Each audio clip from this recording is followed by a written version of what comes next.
สวัสดีค่ะทุกคนพบกันในรายการSpecial Talks นะคะพบกับแพรรี่นะคะสัปดาห์นี้มาเร็วนะคะหลังจากวันพุธที่แล้วเราได้คุยไปแล้วนะคะว่าแพรรี่จะกลับมาทำเป็นวิดีโอเหมือนเดิมนะคะส่วนการคุยที่เป็นเรื่องของการตอบการพูดคุยนั้นแพรรี่จะเข้าไปตอบ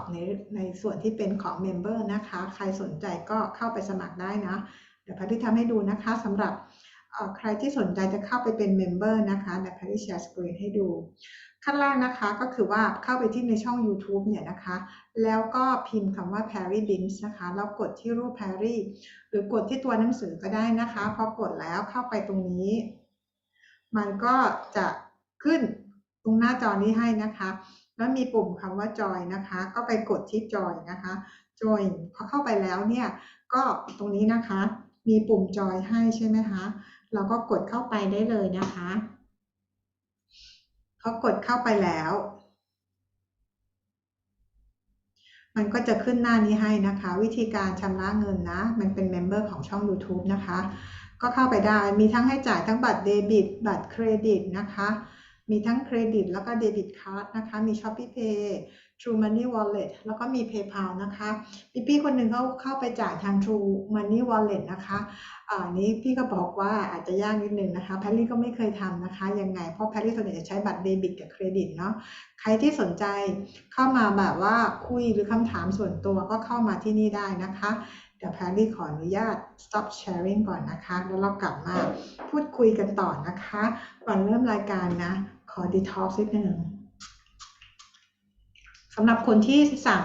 สินค้าไปนะคะตอนนี้ก็คือว่าของจะเข้ามาถึงน่าจะประมาณพรุ่งนี้นะถ้าไม่เกิดการดีเลย์เมื่อของถึงแล้วเนี่ยแพรรี่ก็จะรีบจัดส่งให้นะคะต้องขออภัยนะคะเพราะสินค้าทั้งหมดนี้ก็คือว่าจะส่งมาจากทางอเมริกานะคะมันก็เลยจะใช้เวลาในการสั่งแล้วก็จัดส่งนั่นเองนะคะคือบางครั้งก็จะมีของในสต็อกนะบางครั้งก็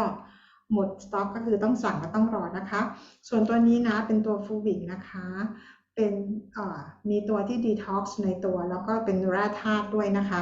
วิธีการใช้ก็คือว่าใช้สองหลอดตรงนี้นะคะหยดขึ้นไปนิดนึงครั้งก็ดูดขึ้นมาแล้วก็หยอดอีกครั้งหนึ่งนะคะส่วนตัวนี้นะคะเป็นตัวดีท็อกซ์ระบบลำไส้แล้วก็ ระบบย่อยอาหารนะคะอันนี้ดีมากๆเลยเพราะว่าเรากินอาหารที่เป็นสารเคมียาฆ่าแมลงยาฆ่าหญ้าอะไรเยอะใช่ไหมคะไม่เยอะๆนะผมว่ากินออร์แกนิกก็น่าจะปลอดภัยนะคะส่วนตัวนี้นะคะเป็นตัวกรีนจูสนะคะผลิตภัณฑ์ที่จะเป็นพืชผักผลไม้ที่เป็นออร์แกนิก44ชนิดนะคะใครสนใจก็สั่งเข้ามาได้เอาบอกนิดนึงว่ามีคนถามเข้ามาเยอะเลยอะ ว่ายังจะมีส่วนลดอะไรไหมเอาเป็นว่าเดือนนี้นะเป็นเดือนเกิดของแพรรี่นะคะจริงๆแล้วยังไม่ถึงวันเกิดนะแต่เป็นเดือนเกิดของแพรรี่จากวิดีโอนี้ไปนะคะจากวันนี้ไปนะคะจนถึงสิ้นเดือนสิงหาคมนี้นะคะแพรรี่ให้ส่วนลด 10% นะทั้งหมดเลยไม่ว่าจะเป็นเรื่องของคอร์สออนไลน์นะคะหรือเป็นผลิตภัณฑ์ของ Touchstone ทุกตัวนะคะใครสนใจก็ทักเข้ามาได้นะคะได้ 10%ลดทุกตัวเลยทุกผลิตภัณฑ์ไม่ว่าจะเป็นคอร์สออนไลน์หรือเป็นผลิตภัณฑ์นะคะอันนี้แพรรี่ว่าโอเคนะได้ไปเรียนรู้แล้วก็ได้ผลิตภัณฑ์ไปใช้นะคะช่วงวันเกิดของแพรรี่นะได้เอาไปใช้กันได้ไปศึกษาหาความรู้กันนะคะวันนี้สิ่งที่แพรรี่จะมาพูดถึงก็คือในเรื่องของตื่นรู้และความกลัวนะคะแพรรี่ทำหน้าซัมเนลไว้เป็นรูปแบบว่าเตรียมตัวขึ้นเวทีต่อยมวยเลยนะคะทุกคนเพราะว่าในความเป็นจริงแล้วอะเนาะ คือคนที่มาเส้นทางตื่นรู้ว่าหลายๆคนน่ะต้องการที่จะมีประสบการณ์เร็วขึ้นนะอยากรู้สึกว่าอยากจะแบบว่าสัมผัสได้อะไรได้อะไรอย่างนี้นะอันนี้ก็จะบอกว่าเราพร้อมเราเองเราต้องพร้อมจริงๆนะ คือการตื่นรู้เนี่ยมันไม่ได้หมายความว่าพออยากรู้ปุ๊บแล้วได้รู้ปั๊บเลยนะคะมันมีขั้นตอนมีกระบวนการเพราะว่าในขั้นตอนและกระบวนการอย่าลืมว่าเราทุกคนนะต่างแบกถังขยะถุงขยะไม่ใช่ถังนะเป็นถุงก็พอนะถุงแต่ถุงหลายๆถุงนะหอบหิ้วกันมาเต็มตัวเลยนะคะการที่จู่ๆจะ let go เนี่ยนะคะคือจะปล่อยมันไปเนี่ยมันจะต้องใช้อาศัย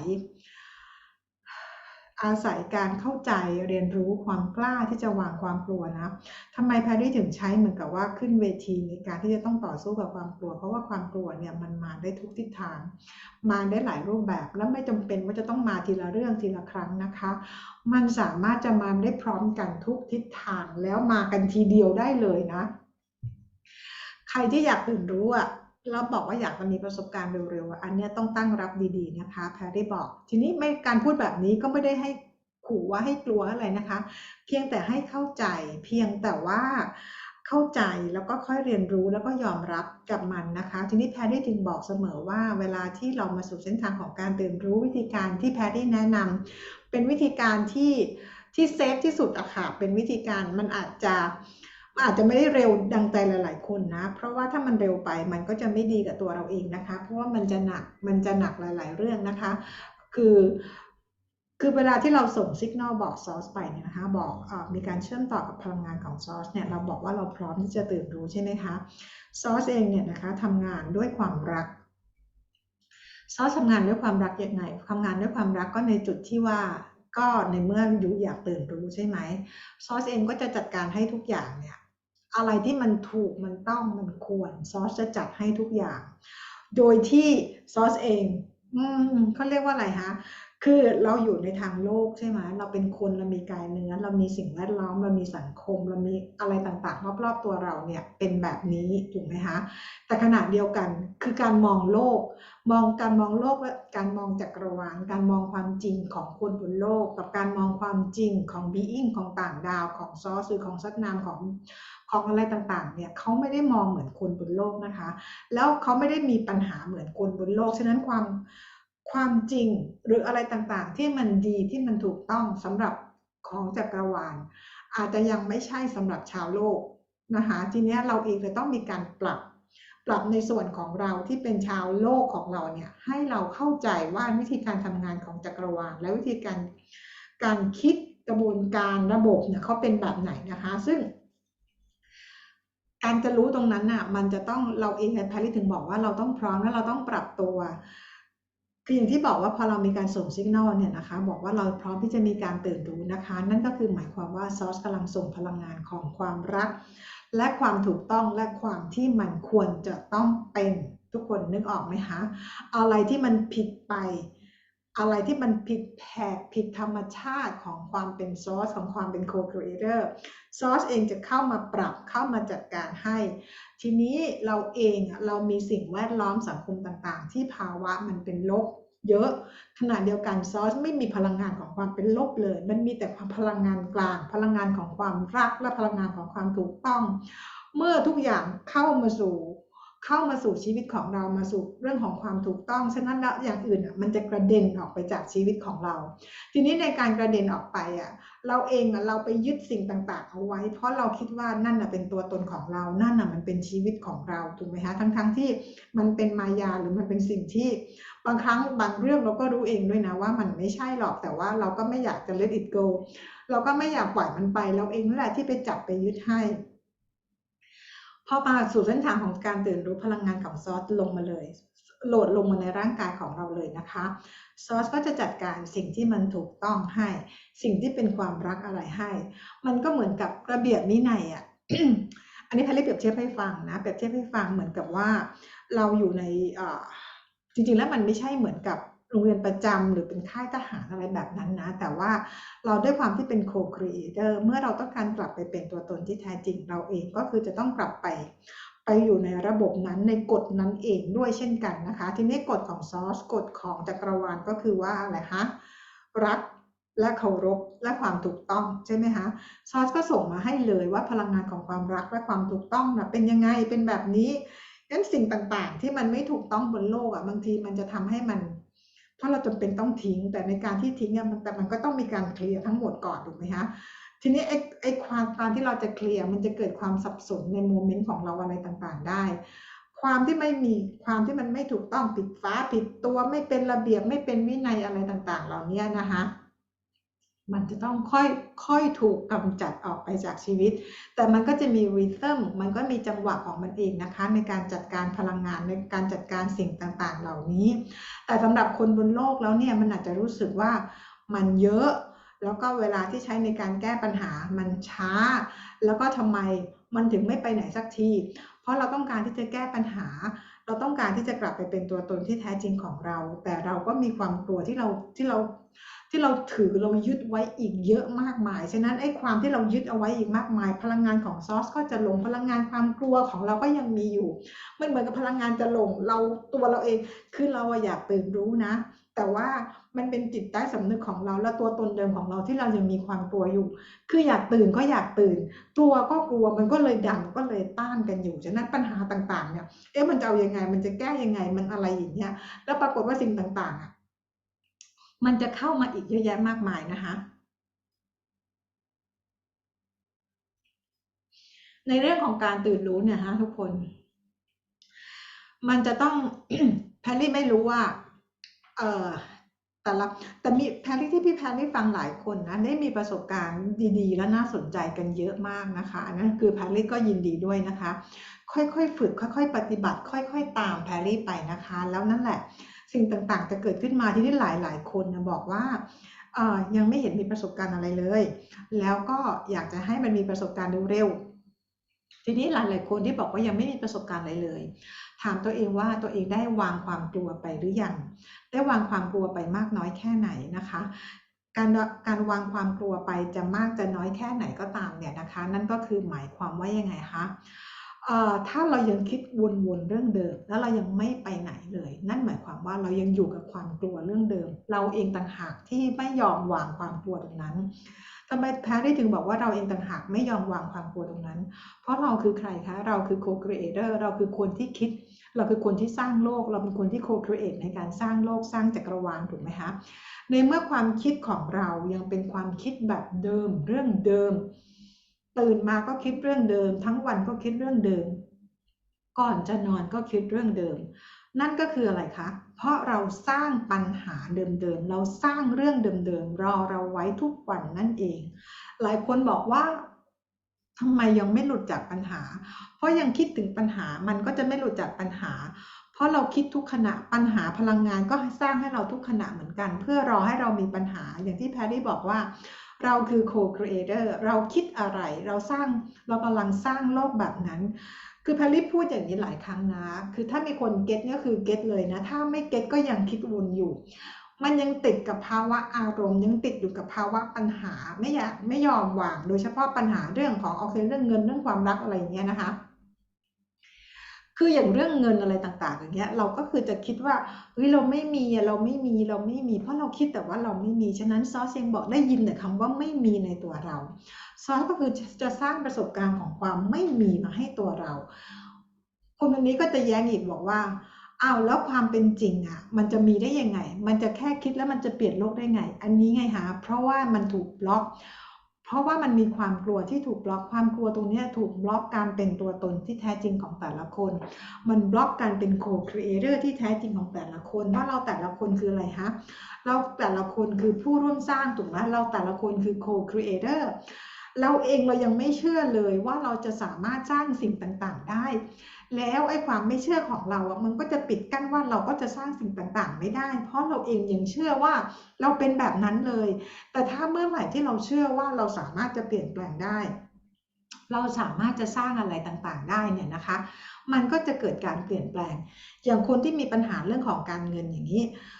ก็จะคิดว่ามันไม่มีแล้วจู่ๆเงินมันจะมาจากไหนมันจะเป็นไปได้ยังไงอยู่ให้คิดว่ามีเงินมาหาเพราะว่าไม่ยอมวางความกลัวแล้วไม่ยอมที่จะเชื่อว่าตัวเองเป็น co-creator ฉะนั้นปัญหามันก็ยังวนอยู่อย่างนี้วนอยู่อย่างนี้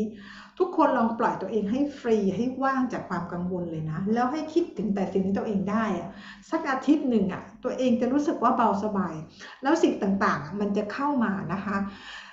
หรือคนที่มีปัญหาเรื่องของสุขภาพเราจะไปโฟกัสแต่เรื่องของความเจ็บความปวดของร่างกายคือร่างกายมันมีความเจ็บมันมีความปวดอยู่ใช่ไหมเราไม่คิดก็ไม่ได้ถูกไหมทุกคนก็จะพูดเหมือนกันว่าเราไม่คิดก็ไม่ได้เพราะเราเจ็บเราปวดอยู่แต่ในความเป็นจริงแล้วความเจ็บถ้าเกิดว่าเราแยกอันนี้คือต้องไปเรียนคอร์สออนไลน์จริงนะคอร์ส Being Who You Are นั่นคือแนะนำนะคะแล้วก็วิธีกำจัดพลังงานง่ายๆได้ผลดีคือไปเรียนก่อนว่าร่างกายเซลล์ต่างๆเขาทำงานตามหน้าที่ของเขา ก็คือเซลล์ต่างๆเป็นเซลล์อัจฉริยะทำงานต่างๆตามหน้าที่ของเขาแต่เราเองนะคะเป็นผู้ให้ power เป็นเราเองเป็นผู้ออกคำสั่งให้เซลล์ต่างๆในร่างกายของเราทำงานพูดอย่างนี้หมายความว่าไงพอเรามีความเจ็บปวดส่วนไหนของร่างกายเราคิดไงว่าเรากำลังเจ็บปวดที่ส่วนนี้อยู่ฉะนั้นแล้วร่างกายฉะนั้นแล้วเซลล์ต่างๆได้ยินว่าเราต้องการให้ร่างกายมีความเจ็บปวดเซลล์เองก็จะสร้างเซลล์ที่มันสร้างความเจ็บปวดให้เราต่อไปเราเองที่เราบอกที่เราพูดกันว่าจิตเป็นนายกายเป็นบ่าวใช่ไหมอันนี้ก็คืออารมณ์เดียวกันร่างกายของเราประกอบด้วยน้ำประมาณ84หรือ86%นะแพทย์ไม่รู้จำไม่ได้คำสั่งต่างๆสื่อต่างๆที่ใช้ในการทำให้เซลล์ทำงานหรือมีการบันทึกมีประสบการณ์อะไรต่างๆก็คือน้ำในร่างกายเรานั่นเองนะคะเพราะว่าน้ำในร่างกายของเราเป็นเทเลพาธีถามว่าแล้วเซลล์มันรู้ได้ยังไงใช่ไหมในการทำงานในการรับคำสั่งอะไรต่างๆเช่นกันนะคะอย่างน้ำในมหาสมุทรของเราสังเกตว่าในโลกของเรามหาสมุทรนี่มีน้ำครอบคลุมพื้นที่ตั้งกี่เปอร์เซ็นต์เขาบอก70%ใช่ไหมถ้าพาริจำไม่ผิดสมัยเรียนประถมนะพาริจำไม่ได้แล้วไม่รู้ความรู้ผิดหรือเปล่านะน้ำนั่นเองนะคะที่เป็นสื่อขณะเดียวกันอย่างปลาวาฬปลาโลมาที่เราเรียกว่าเขาเป็นสัตว์อัจฉริยะเนี่ยเป็นสัตว์ที่ฉลาดเนี่ยนะคะปลาวาฬปลาโลมาเขาก็มีแอดมามีแอดมาที่เป็นแอดมารันร่างกายของปลาวาฬปลาโลมาอะไรต่างๆนะคะซึ่งปลาวาฬปลาโลมาอะไรต่างๆเหล่านี้เขาสามารถจะสื่อสารกับปลาวาฬปลาโลมาที่อยู่ในคู่ขนานอื่นได้อย่างเช่นปลาวาฬปลาโลมาที่อยู่บนโลกของเรา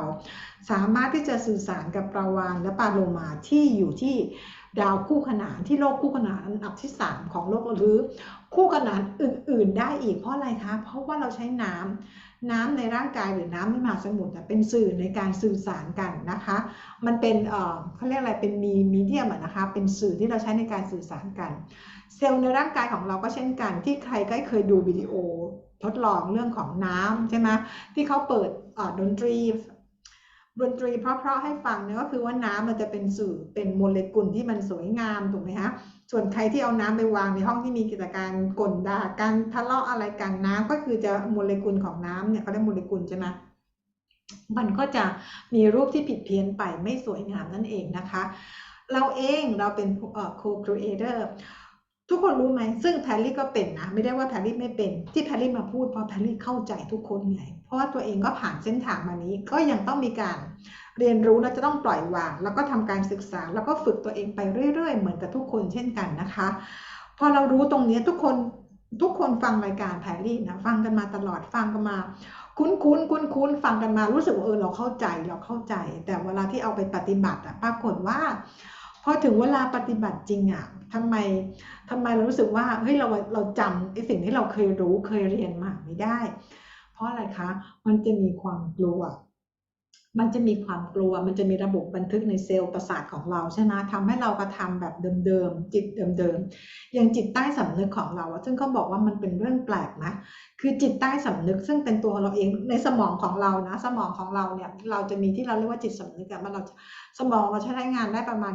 6-10% ใช่ไหมคะที่เราได้ยินมานะส่วนที่เหลือมันเป็นจิตใต้สำนึกแต่เขาถามว่ามันไม่แปลกเหรอแม้แต่จิตสำนึกของยูเองเนี่ยที่อยู่ประมาณ 8-90%ยูกับไม่รู้เลยว่าในจิตใต้สำนึกของยูมีอะไรบ้างทั้งที่เราเป็นเจ้าของจิตใต้สำนึกนั่นเองแต่เรากลับจำอะไรไม่ได้ถามว่าแปลกไหมแล้วเราก็ปล่อยให้ทุกอย่างมันรันเป็นปกติให้ความกลัวมันรันทำให้ความคุ้นเคยความคุ้นชินมาดำเนินชีวิตมารันชีวิตของเรานั่นเองนะคะทีนี้พอเข้ามาสู่เส้นทางของการตื่นรู้ต้องกลับไปพูดเรื่องของซัมเนลนะคะซัมเนลก็คือไอ้ภาพนี้เวลาที่แพรรี่ลงวิดีโอมันจะเป็นภาพบอกใช่ไหมว่าตอนนี้ที่แพรรี่จะพูดก็คือตอนอะไรใช่ไหมคะคือภาพที่เป็นเหมือนกันนักมวยขึ้นชกบนเวทีคือการตื่นรู้มันต้องไปสู้กับความกลัวมันต้องไปสู้กับภาวะอะไรหลายอย่างที่มันจะเข้ามาในชีวิตใครที่อยากตื่นรู้เร็วนะแพรรี่ก็บอกได้เลยว่าภาวะต่างๆมันก็จะเข้ามาเร็วเหมือนกันทีนี้มันก็อยู่ที่ความสามารถของเราแล้วล่ะว่าเราจะจัดการกับมันยังไงนะคะคนที่ลงคอร์สออนไลน์ Being Who You Are วิธีการจัดการพลังงานลบๆพลังงานลบง่ายๆแต่ได้ผลดีเนี่ยนะคะแพรรี่แนะนำว่าให้กลับไปเรียนซ้ำแล้วก็ให้ทำแบบฝึกหัดด้วยบางคนแค่ทำครั้ง2 ครั้งแล้วบอกว่าไม่เห็นผลนะคะอันนี้มันเป็นการยากนะเพราะเราทำงานกับพลังงาน มันจะไม่ได้ปรากฏทางกายภาพให้เห็นแบบเร็วๆได้ทันใจนะคะอีกอย่างหนึ่งในเรื่องของการตื่นรู้นะคะมันไม่ได้มีไม้กายสิทธิ์นะอยู่ๆอยู่อยากได้อะไรอยู่อยากตื่นรู้อยู่อยากจดจำตัวตนของตัวเองได้ว่าตัวอยู่เป็นใครมาจากไหนทำอะไรไว้บ้างเนี่ยมันไม่ได้เกิดขึ้นได้ง่ายแบบนั้นนะคะเพราะว่าเราเองมันต้องกลับไปการที่จะกลับไปเป็นตัวตนที่แท้จริงของตัวเราเองได้นั่นหมายความว่าเราจะต้องจดจำตัวเราได้ก่อนไงว่าเฮ้ยเราทำอะไรไว้บ้างเราทำความผิดอะไรไว้บ้างถูกไหมคะแล้วเราค่อยๆเคลียร์สิ่งต่างๆเหล่านั้นไปทีนี้อย่างที่บอกนั่นแหละบางทีเรายังไม่รู้ไปถึงจุดนั้นทีนี้จากวันนี้ไปเราจะใช้ชีวิตเรายังไงก็คือว่าให้พยายามคิดถึงสิ่งที่ดีๆสิ่งที่มันบวกๆนะคะพอเรากำลังคิดถึงปัญหาให้มันเรากำลังจะก่อปัญหาให้มันเข้ามาเนี่ยเราก็รีบวางอารมณ์นั้นแล้วให้ไปโฟกัสสิ่งอื่นแทนที่แพรรี่พูดเนี่ยมันฟังเหมือนง่ายใช่ไหมแต่มันก็ต้องทำแพรรี่เองก็ต้องทำต้องฝึกเหมือนกับที่บอกทุกคนนั่นเองหลายคนจะเกิดความเคยชินกับการที่มีปัญหากับกลัวซะอีกว่าการที่ปัญหาจะหายการที่ปัญหามันหายไปจากชีวิตแต่มันทำให้รู้สึกว่าชีวิตมันโล่งไปไหมมันเบามันอะไรไปไหมทำให้มันขาดอะไรไปไหมจริงๆแล้วเนี่ยการที่จะวางปัญหาคือเจ้าตัวเองเนี่ยจะต้องมีการฝึกที่จะวางฝึกที่จะหยุดความคิดตรงนั้นแล้วก็ฝึกที่จะไปโฟกัสในเรื่องของความคิดใหม่นะคะเราทุกคนที่เข้ามาสู่เส้นทางตื่นรู้เราจะต้องทำเพื่อเราปรับเปลี่ยนระบบเซลล์ประสาทในร่างกายกับในสมองของเราแล้วก็เกี่ยวกับหัวใจในความรักของเราใหม่นะคะเพื่อให้มีการเปลี่ยนแปลงถ้าเราฝึกไม่ได้เราบอกตัวเองไม่ได้ใครจะฝึกให้ตัวเราอะคะใครจะทำให้ตัวเรา being master ต่างๆเนี่ยเขาเพียงแต่เข้ามาช่วยได้ในระดับหนึ่งแต่ว่าเราเองเนี่ยนะคะเราเองต้องเป็นผู้บอกและต้องต้องช่วยตัวเราเองเพราะเราเองเราก็เป็น co-creator นั่นเลยนะคะทีนี้สำหรับคนที่ลงคอร์สออนไลน์ไปนะคะที่แพรรี่จะให้โปรโมชั่นไปช่วงเมื่อสัปดาห์ที่แล้วนู่นเนี่ยนะคะ2 สัปดาห์ที่แล้วเนี่ยบอกว่าใครที่ลงคอร์สออนไลน์ไปในช่วงนั้นนะคะแพรรี่แถมหนังสือของสกอตแตกส่งไปให้หลายๆคนได้รับหนังสือกันแล้วนะคะก็คือไปอ่านไปอะไรกันนะคะแล้วใครยังอ่านภาษาอังกฤษไม่ได้ก็สามารถวางไว้ใต้หมอนได้นะคะซึ่งในหนังสือของสกอตเนี่ยตอนนี้เองนะแพรรี่ก็มันจะมีคำผิดอยู่นะคะแต่ว่าไม่เป็นไรที่สกอตเขาก็จะแคร์เขาจะซีเรียสมากเลยก็ตอนนี้แพรรี่เองก็กำลังช่วยแก้พวกคำผิดทำอะไรอยู่นะคะแต่ทีนี้คนที่มีหนังสือไปแล้วเนี่ยก็ต้องขออภัยนะคะเพราะมันยังมีคำพิมพ์ผิดอะไรอยู่นะแต่ก็ไม่เป็นไรเราเอาไปหนุนนอนใต้หมอนไม่ได้ซึ่งเวลาที่เราหนุนนอนใต้หมอนเนี่ยสกอตบอกว่าคือเราเป็นคนเราเข้าใจว่าเราเป็นคนไทยใช่ไหมหรือบางคนเนี่ยพูดภาษาอังกฤษไม่ได้ใช่ไหมแต่ว่าเวลาที่เราเอาไปหนุนนอนใต้หมอนน่ะเราสื่อกันเป็นภาษาเดียวกันทุกคนน่ะสกอตบอกเองเลยนะว่าทุกคนน่ะจะอ่านหนังสือเล่มนี้ออกหมดเลยเข้าใจหนังสือเล่มนี้หมดเลยซึ่งสกอตก็บอกว่ามันก็เดี๋ยวเขาก็ไปคุยกันเองอีกว่ามันมีคำผิดอยู่อะไรประมาณแบบนี้นะทีนี้ฉะนั้นการทำงานเนี่ยนะคะมันก็เลยต้องใช้ความละเอียดและประณีตแต่สิ่งที่บอกก็คือว่าใครที่ยังไม่มีหนังสือนะแพรรี่ก็แนะนำว่าให้ไปหาหนังสือนะคะมาหนุนนอนใต้หมอนใครอ่านได้ก็ให้อ่านนะคะในหนังสือของสกอตแต่ละเล่มเนี่ยนะคะจะมี being ต่างๆเนี่ยเขาเข้ามาช่วยในการทำงานเป็นอันนี้แพรรี่ไม่ได้พูดเองนะสกอตพูดนะคะอย่างน้อยในหนังสือเล่มนี้นะคะก็มีมาสเตอร์ที่เป็นมาสเตอร์นะมาสเตอร์รามูมาสเตอร์ลูเมียร่านะคะซึ่งอยู่ในสมัยของซึ่งอยู่ที่เลอมูเรียนะคะแล้วก็จะมีมาสเตอร์บีอิงอีกเป็นพันบีอิงนะคะที่มาช่วยกันเรียบเรียงแล้วก็เพราะหนังสือเล่มนี้เป็นหนังสือพลังงานตอนที่แพรรี่อ่านครั้งแรกนะแพรรี่ก็รู้สึกว่าเป็นพลังงานไหล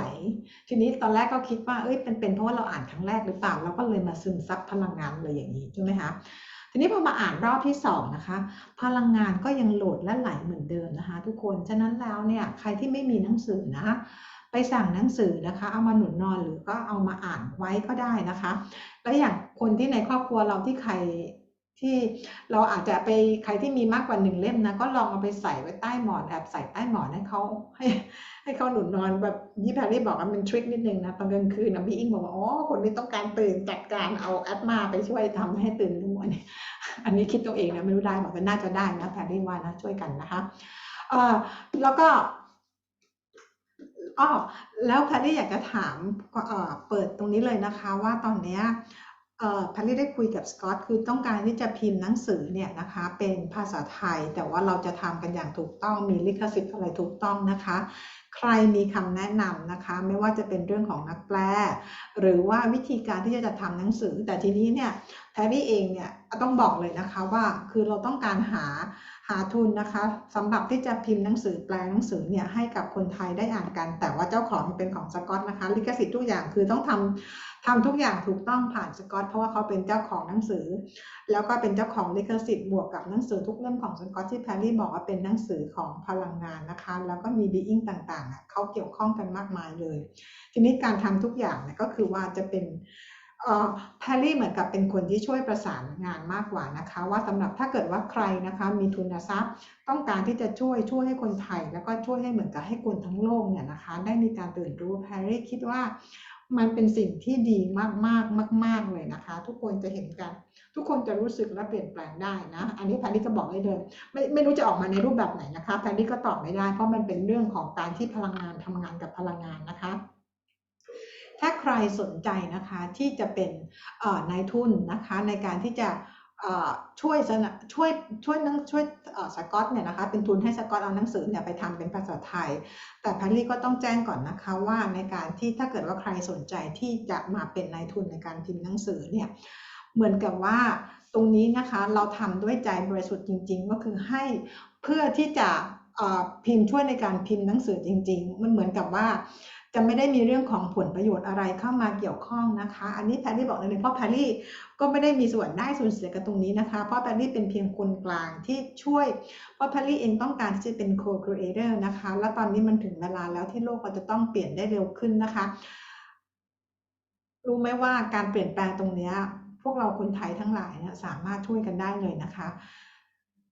ถ้าได้อ่านหนังสือเล่มนี้นะทุกคนได้รู้จักมาสเตอร์รามูเคเลนเมลินาและเอธานะคะตอนนี้เหล่าเขาเรียกว่า boots on the ground นะคะคนที่ถูกส่งมาทำงานนี้ก็คือยังอยู่กันบนโลกนี้นะคะก็คือถูกส่งกันมาทำงานตรงนี้โดยตรงจริง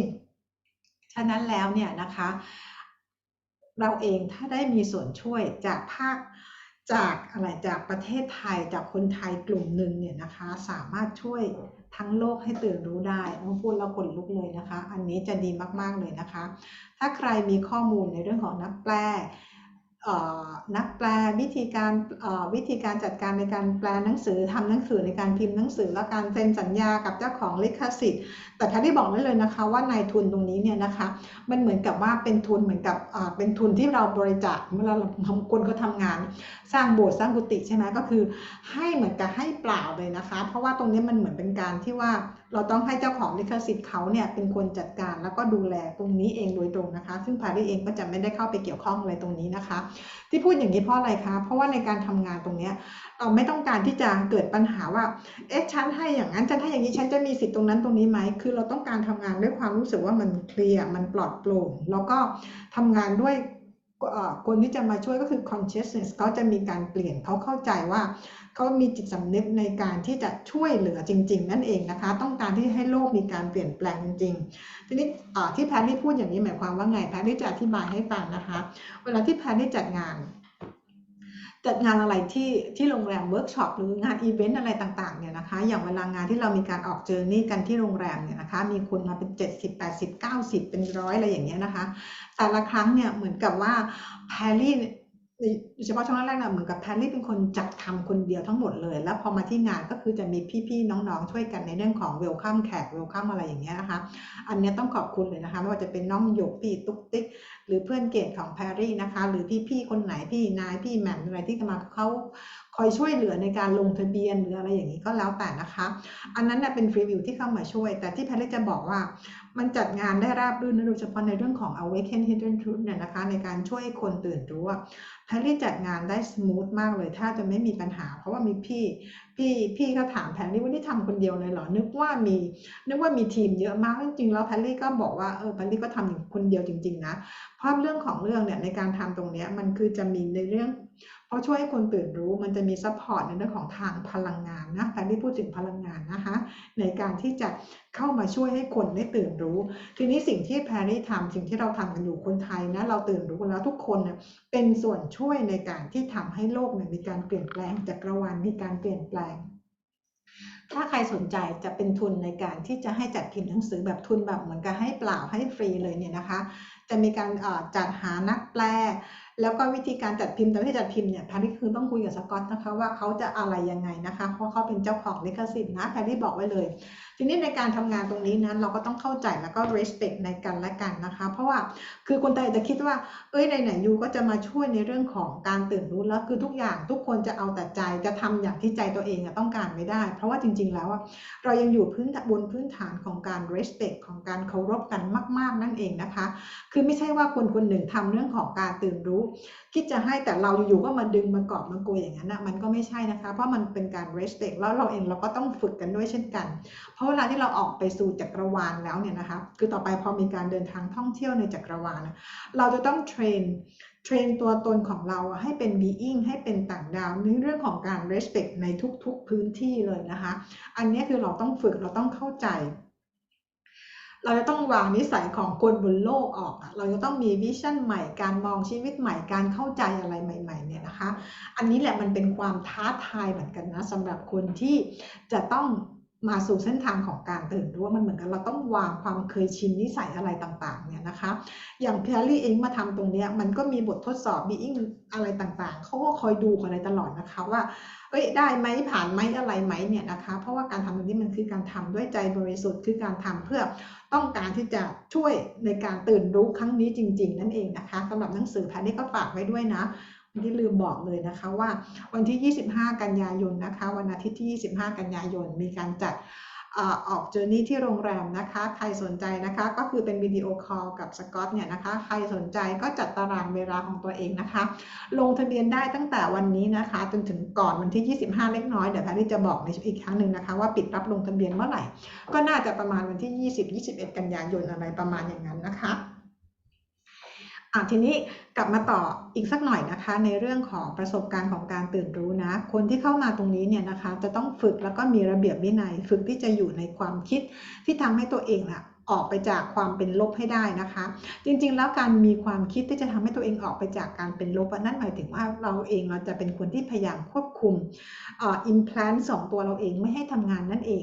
implant มันทำงานยังไงคะ implant ก็คือเป็นระบบเหมือนกับที่แพรรี่บอกว่าพูดให้ฟังมันเป็นระบบคอมพิวเตอร์เรามีคอมพิวเตอร์อยู่1เครื่องใช่ไหมเหมือนตัวเราเป็นคอมพิวเตอร์ถูกไหมคะทีนี้ในร่างกายของเราก็จะมีโปรแกรมต่างๆเยอะแยะมากมายใช่ไหมถ้าเกิดว่าเราต้องการที่จะใช้โปรแกรม Word เราก็ไปกดคลิกที่ Word ใช่ไหมคะโปรแกรม Word มันก็จะขึ้นมาใช่ไหมพอเราไม่ใช้เราก็ปิดหน้าจอโปรแกรมนั้นก็ปิดไปใช่ไหมคะทีนี้ในส่วนของ implants ก็เหมือนกันนะ implants ที่มันคอยกระตุ้นคอยทำให้เรารู้สึกว่าเรากลัวคือเราจะโทษกันแต่ implant นะแต่เราไม่เคยโทษตัวเองเลยทีนี้แพรรี่ถึงบอกว่าพอมันรู้จริงๆแล้วเนี่ยนะไม่ต้องโทษหรอก implant ก็โทษได้แต่โทษแค่นิดเดียวที่เหลือให้โทษตัวเองเพราะตัวเราเองนั่นแหละเป็นตัวที่กระตุ้นให้ implant ทำงานแล้วก่อนที่ implant จะทำงานก็เกิดจากประสบการณ์ของเราเองที่ไปทำอะไรไว้ที่ทำให้มันเกิดความกลัวแล้วมันฝังอยู่ในตัวตนที่แท้จริงของเราที่ Toradol Energy ที่พลังงานอยู่ที่ Atma ตัวตนที่แท้จริงของเรานั่นเองนะคะอันนี้กลับมาพูดต่อในเรื่องของการโปรแกรมต่างๆที่อยู่ในตัวเรานะอย่างเวลาที่เรากดโปรแกรม Word ใช่ไหมโปรแกรม Word มันก็ขึ้นมาเหมือนกับ implant เหมือนกันเวลาที่เราไปโฟกัสเรื่องของพลังงานลบไงมันก็เหมือนกับเราไปกดปุ่มโปรแกรม Word ให้ขึ้นมาทำงานฉะนั้นแล้วพอโปรแกรม Word มันมีอะไรขึ้นมาให้เราทำไงบ้างตอนแรกเราคือเกิดจากพิมพ์ธรรมดาใช่ไหมมันเหมือนเราเริ่มคิดอะไรที่มันเป็นธรรมดาคิดเรื่องลบก่อนธรรมดานั่นคือการกดคลิกปุ่ม Word ขึ้นมาใช้ละเพราะระหว่างที่เปิด Word ไปมันมีฟังก์ชันอื่นใช่ไหมตีตารางบ้างล่ะกำหนดขนาดตัวอักษรบ้างล่ะเอาภาพมาใส่เอาอะไรมาใส่ลูกเล่นเอาสีเอาโหลดอะไรนู่นนี่มาลงใช่ไหมคะอันนั้นแหละมันก็เหมือนกับว่าพอเราเปิดโปรแกรม Word ขึ้นมาใช้เราใส่อะไรต่างๆลงมาในโปรแกรมใช่ไหมเราสร้างอะไรต่างๆลงในโปรแกรมหนึ่งโปรแกรมที่เรากำลังเขียนอยู่ใช่ไหมในไฟล์ใหม่มันเหมือนกับไอ้ความลบของเรานั่นแหละตอนแรกเราคือคิดลบเพียงแค่นิดเดียวไงมันเหมือนเราตอนแรกเราแค่คลิกโปรแกรม Word ให้เปิดไงทีนี้พอเราคิดไปเรื่อยๆมันมีการสร้างอะไรต่างๆขึ้นมาพลังงานก็ไปเรียกเลยพลังงานลบตรงไหนที่มันเป็นคลื่นความถี่เดียวกันอะไรอยู่ตรงไหนมันก็จะเรียกเข้ามาฉะนั้นแล้วไอ้ความคิดต่างๆมันก็คือจะมาเยอะขึ้นมันเหมือนกับโปรแกรมในโปรแกรม Word โอ้โหเราลงลูกเล่นต่างๆในไฟล์นั้นเพิ่มเติมขึ้นไปเยอะแยะมากมายถูกไหมฮะบางทีพอมันทำงานเป็นนานๆมันก็เพลินแก้นู่นแก้นี่นะมันเหมือนกันพอเราคิดลบอะไรต่างๆ สิ่งต่างๆมันก็จะเข้ามาเยอะแยะมากมายไงพอเข้ามาที่โอ้เราได้มาเป็นไฟล์ใหม่ไฟล์2ไฟล์3ไฟล์ไปเลยทีนี้วิธีการทำงานก็คือว่าโอเคเราจะไม่ใช้โปรแกรม Word แล้วเราก็แค่กดปุ่มคลิกปิดไปที่ลูกศรไอ้ที่กากบาทใช่ไหมเราก็ปิดตรงนั้นได้แล้วถูกปะฮะทีนี้การปิดโปรแกรมมันก็ถามก่อนมันจะเซฟหรือไม่เซฟโปรแกรมใช่ไหมมันอยู่ที่พวกเราไงว่าเราจะเซฟโปรแกรมนั้นไว้หรือเปล่าแล้วเราคิดลบๆถามว่าเราจะเซฟโปรแกรมลบนั้นไว้เพื่อไว้คิดต่ออีกไหมแต่ตอนนี้เมื่อกี้เราคิดลบไปใช่ไหมคือแล้วเดี๋ยวเราค่อยมาเอาอีกสักชั่วโมงเราค่อยมาคิดใหม่คือจริงๆแล้วคนบนโลกทำตัวแบบนี้ไม่ใช่ในชั่วโมงเลยนะแค่ไม่กี่นาทีบางทีเราก็คิดต่อได้แล้วเพราะว่าอะไรฮะมันเป็นอัตโนมัติเพราะจิตใต้สำนึกของเราเราปล่อยให้จิตใต้สำนึกของเราทำงานแต่พอเรามารู้ตรงนี้แล้วเนี่ยนะคะเราพยายามจะไปควบคุมความคิดลบไม่ให้เกิดขึ้นเหมือนเราพยายามไม่เปิดโปรแกรม Word มาใช้ถูกไหมคะไปใช้จริงๆแล้วมัน Word มันต้องใช้นะเอาไปจริงๆแล้วโปรแกรมไหนก็ได้นะแต่นี่แค่ยกตัวอย่างให้ฟังเป็นตัวอย่างนะคะทีนี้พอเราไม่ยกโปรแกรมนี้มาใช้พอเราไม่เปิดโปรแกรมนี้มาใช้ถามว่า Implant จะทำงานได้ไหมเราไม่กดปุ่ม Word ปุ่ม Word มันจะขึ้นมาที่หน้าจอเราไหมมันก็ไม่ขึ้นถูกไหมคะถึงแม้ว่ามันจะมีไอคอนอยู่ที่หน้าจอเราใช่ไหมเหมือน Implant มันมี Implant ติดอยู่ที่ออร่าที่ Total Energy ของเราใช่ไหมถ้าเราไม่ไปโฟกัสเรื่องของพลังงานลบถ้าเราไม่ไปคิดเรื่องของพลังงานลบ Implant โปรแกรมจะไม่ถูกเปิดใช้งานเหมือนกันเรามีคอมพิวเตอร์เรามีโปรแกรม Word อยู่ในไอคอนอยู่ในหน้าจอของเราเราเห็นอยู่แล้วว่ามันมีความกลัวของเรามันมีอยู่แล้วความกังวลเรามีอยู่แล้วแต่เราไม่ให้ความสำคัญเราไม่ไปกดไม่ไปคลิกกับมันสิ่งต่างๆโปรแกรมนั้นก็จะไม่ถูกเปิดใช้งานเช่นกันเราเห็นโปรแกรม Word เราก็ไม่เปิดใช้งานแต่เมื่อไรเปิดใช้งานปุ๊บหน้าจอ Word ก็ขึ้นมานั่นคืออะไรคะ Implant ก็เข้ามาทำงานทันทีเช่นกันนะคะทีนี้ถ้าเราจะหยุดโปรแกรมทำไงเราก็ต้องปิดโปรแกรม Word ทำไงในความทางพลังงานเราก็คือหยุดที่ต้องไม่คิดไงเราก็ไปเปิด YouTube แทนซะไปฟังเพลงใน YouTube แทนซะอะไรประมาณนั้นนะทุกคนพอจะเข้าใจวิธีการทำงานไหม